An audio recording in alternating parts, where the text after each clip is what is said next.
Hi, my name's Therese Perez and I'm the author of Your Energy, the book.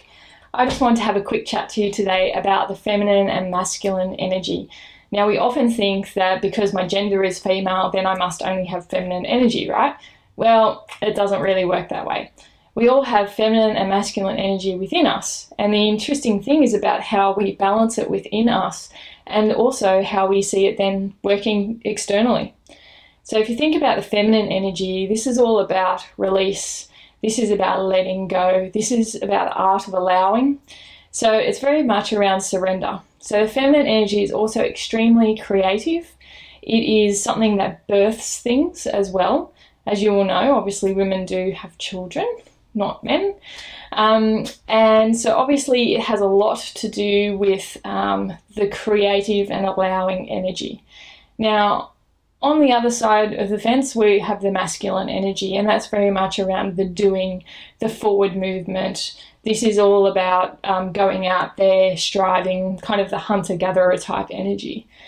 So how do we experience that internally? Now, what I'm going to do is provide you with some examples from my life because I find that that helps other people.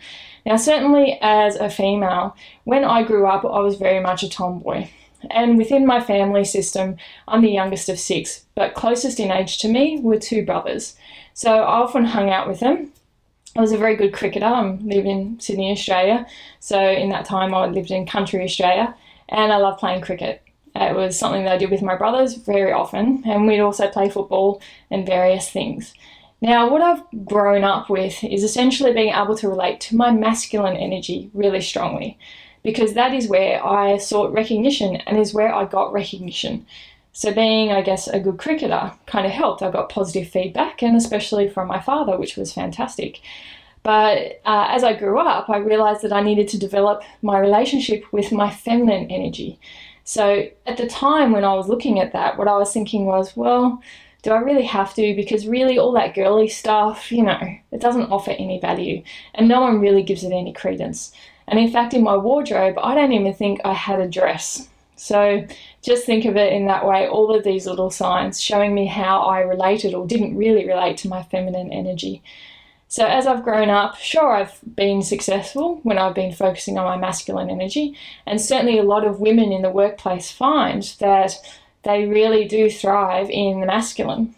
But as I started to focus on the feminine energy, I started to realize how powerful it actually is. It's definitely a myth to say that the feminine is disempowering. So that the feminine, is all wishy-washy and touchy-feely, which is exactly what a lot of people who are discrediting it do say.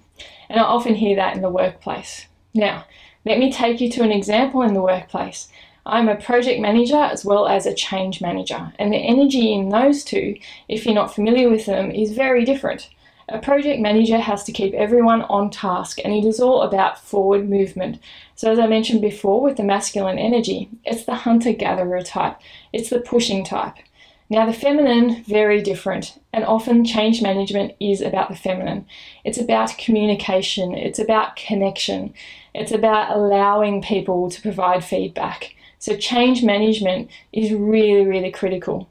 Now what we've seen in the world at large, project management has a very big high profile, but now change management is starting to come to the fore. And I love that fact because it is showing a bit of a rebalance between the masculine and the feminine. So my question for you is that how does the feminine or the masculine play out in your life? Do you find that you can actually achieve things? Can you really power on? If you're a really creative person, but you're struggling in actually achieving things, then think about how do you relate to your own masculine energy?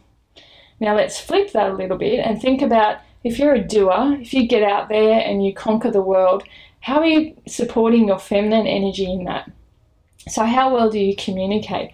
How creative are you being? How much creativity is allowed in your life? So there's just some questions for you to ponder and to have a think about, the masculine and the feminine.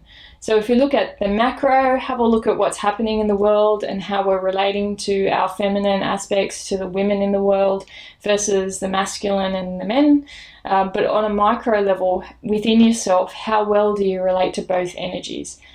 Come and have a chat with us at Energy Equation or leave your comments below. Love to hear from you, and have a good day.